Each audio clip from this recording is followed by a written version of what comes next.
pockets. Nothing. All empty. Mr. Hipstone looked down at Duncan and said, "Arr!" in a fierce and growly voice. Duncan's tail wagged. He knew exactly what Mr. Hipstone meant.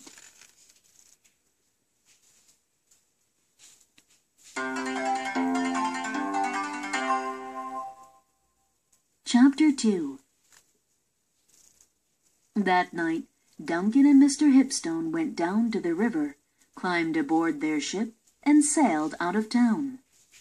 Just as the sun was coming up, they reached a secret island. They dropped the anchor and rowed ashore.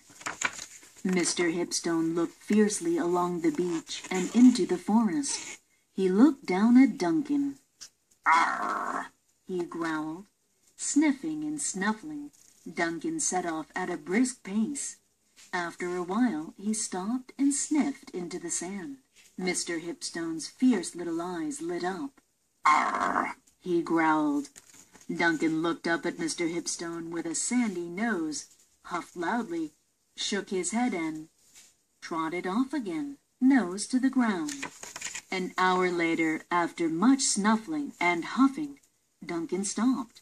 He sniffed and snuffled, and his tail wagged furiously. He dug his paws into the sand and started digging like a mad thing. Mr. Hipstone disappeared under a shower of sand.